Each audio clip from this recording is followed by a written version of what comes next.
사실은 우리는 성취에 포커스를 맞춰야 돼요. 영재에 포커스를 맞추는 게 아니라 성취.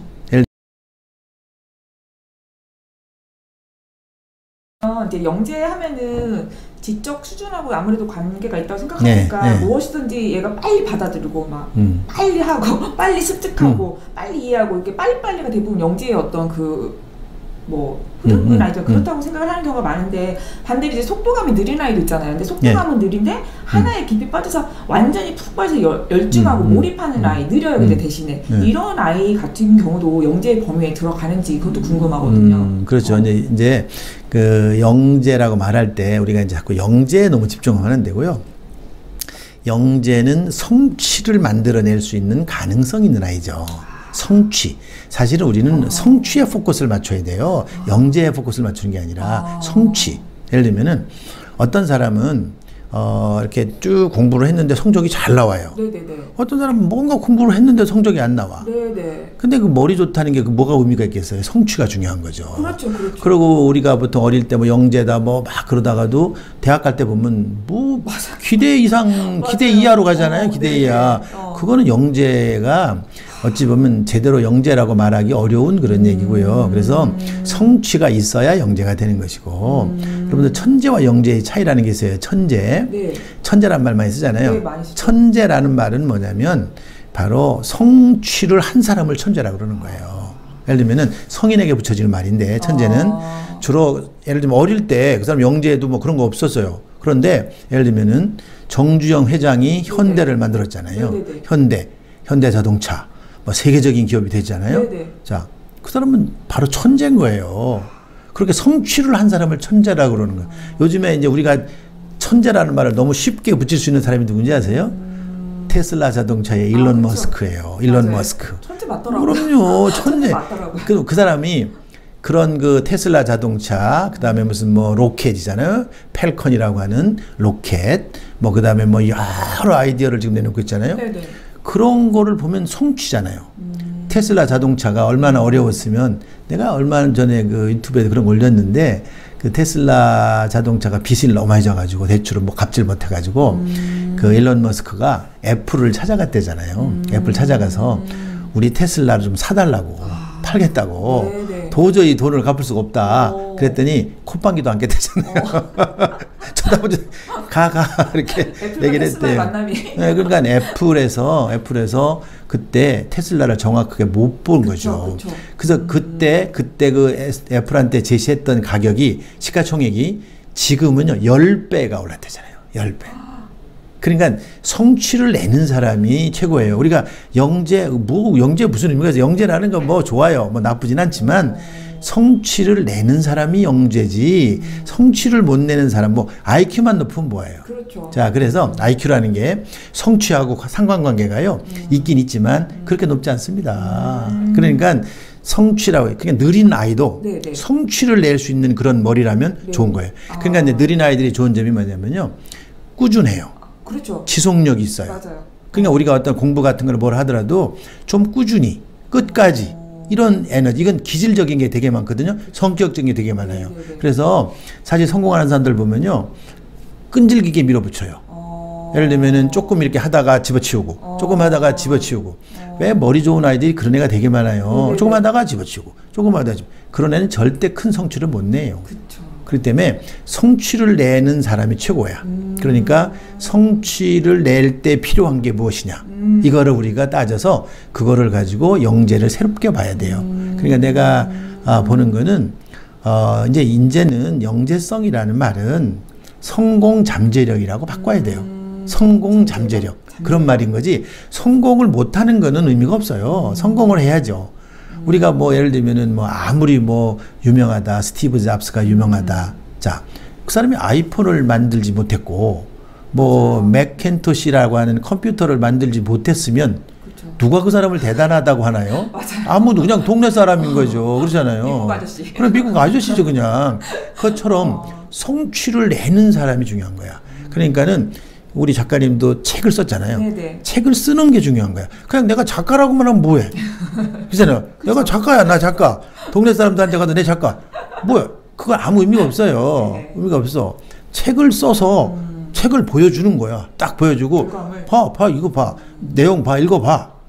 대단한 거죠. 그게 돼. 그리고 막 이게 막 베스트셀러가 됐다. 그렇게 되면 진짜 그건 대단한 거죠. 그죠. 막 우리 이제 이런 책들이 뭐 10만 불 팔았으면 많이 파는 거잖아요. 그럼요. 10만 불. 야 이거 10만 불 팔았다. 20만 불 팔았다. 그렇게 해야 그게 중요한 거지. 뭐 영재다 이거 사실 뭐 그냥 듣기는 뭐 그렇지만 뭐 영재가 이렇게 부담스러운 용어예요. 이게 뭐 그렇게 뭐 대단한 것도 아니야.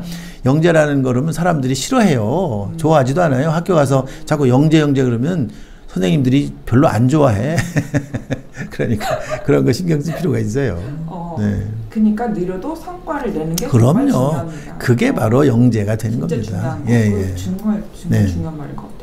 그리고 요즘 같은 경우는 이제 어머님들이 막 수과학에 너무 열중하다 보니까 애기들이고 초등학교 정말 입학 전부터 수과학 선행을 시키신다고 정말 선행을 많이 시키시거든요. 근데 이런 선행 학습으로 영재가 만들어지는지 그게 진짜 궁금해요. 어머니들이 그 생각 정말 많이 하시더라고요. 쟤가 똑똑한데 우리 애는 미리 시켜서 쟤를 따라붙게 하겠다. 우리 애는 영재를 만들겠다. 그러시는데 그게 진짜 말이 되는 건지. 그건 뭐 능력이 있는 사람한테 선행학습이 필요한 거죠. 능력이 출중한 사람은 선행학습이 정말 필요하고요. 능력이 없는 아이한테 선행학습을 시키면 학습 부담이죠. 부담이고 학습에 대한 어떤 그 혐오감 같은 것만 키울 수 있어요. 그래서 엄마들은 아이의 능력을 생각하지 않고 무조건 선행학습이 좋다고 생각하는 천만의 말씀이에요. 그 아이가 그 선행학습을 소화할 수 있어야죠. 소화를 못하는 아이한테 그 어려운 그런 과제만 주면 그 아이가 실력이 향상이 되나요? 절대 안 되죠. 이 영재 교육은 선행학습이 반드시 필요합니다. 속진이라고 불러요. 우리는 속진이라고 부르는데 영재 교육은 심화학습이라는 것하고 속진학습이라는 두 개가 있어요. 그러니까 속진학습은 빨리 가는 거예요. 그래서 우리나라에서도 이제 뭐 선행학습 금지법이라는 게 있잖아요. 선행학습 못 시키게 하는데 영재 교육만 예외로 했어요. 영재 교육만? 그럼요. 법에 보면 그렇게 나와 있어요. 괄호 열고 영재 교육에서는 선행학습이 가능하도록 그렇게 돼 있어요. 근데 그건 뭐 좋은데 영재들은 선행학습이 필요해요. 왜냐하면 학습 속도가 빠르기 때문에 똑같은 3학년 과제를 영재들은 훨씬 빠른 시간에 마스터를 할 수 있거든요. 그러니까 다음 단계로 가고 안 그러면 놀 거 아니에요. 아무것도 안 하고 놀 거 아니에요. 그러니까 이제 그 놀리지 말고 이렇게 빨리 가자 이런 건 좋은데 또 앞으로만 가는 게 좋은 게 아니에요. 옆으로 넓게 하는 것도 굉장히 좋아요. 왜냐하면 이걸 심화라고 그러는데 예를 들면 이제 어제 내가 어떤 아이 조그만 3학년 아이가 인터뷰를 했는데 걔가 그런 얘기를 했어요. 네가 앞으로 어떤 사람처럼 되고 싶으냐 그랬더니 일론 머스크처럼 되고 싶대요. 그래 좋다. 너 일론 머스크가 어느 나라에서 태어난 줄 아니? 몰라요. 근데 내가 남아프리카 공화국에 태어났어. 남아프리카 공화국의 정치 상황이 어떤지 아니? 몰라요. 그러니까 얘가 그 관심은 있는 분야를 넓혀 나가야 되는 거예요. 예를 들면 일론 머스크는 아는데 테슬라 자동차는 아는데 자 남아공이 뭐냐? 남아프리카 공화국이 도대체 흑인과 백인의 갈등이 얼마나 심하고 지형적으로는 어디에 붙어 있고 이런 거죠. 그러니까 그리고 그 사람이 미국에 와서 어떻게 공부를 했고 그 다음에 지금 현재 어떻게 살고 있고 이런 거 히스토리. 자 수학을 배워도 수학의 역사 그 다음에 유명한 수학자 이런 거에 관한 접근을 해나가야지 그렇게 넓게 공부를 해야지 그냥 문제만 많이 푼다고 그 사람이 나중에 유명한 수학자가 되는 게 아니거든요. 그런 부분이 요즘 진짜 어머니들이 교수님 말씀 진짜 가슴에 정말 가지고 가야 될 것 같아요. 왜냐면 요즘 어머니들이 트렌드가 수학 문제를 많이 풀기가 유행이거든요. 애기들 몇 달 이만큼 사진 찍어 올려요. 우리 애는 수학 문제는 이만큼 풀었다. 그러니까 풀면 그거를 다 아나요. 그게 중요한 거지. 그게 그 학습의 질도 중요한 거죠. 질이 중요한 거지. 막 양만 봐가지고 뭐 5권을 푸는 게 중요한 게 아니라 한 권을 5번 풀 수 있는 거죠. 그런 것도 중요한 거잖아요. 5권을 풀 수도 있지만 한 권을 5번 반복할 수도 있는 거죠. 그러니까 그 학습의 질, 요즘에 그 뭐 학습의 깊이 이런 얘기 굉장히 많이 하거든요. 학습의 깊이가 중요한 거죠.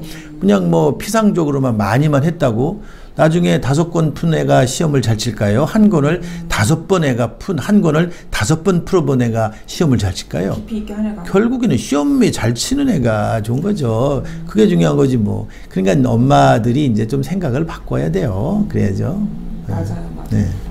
그러면 이제 우리나라 교육에서 영재가 가야 할 길 방향을 어떻게 잡아야 될지 이게 정말 궁금해요. 왜냐면 일반적으로 어머님들이 영재가 갈 곳은 결국은 수학 학원이다.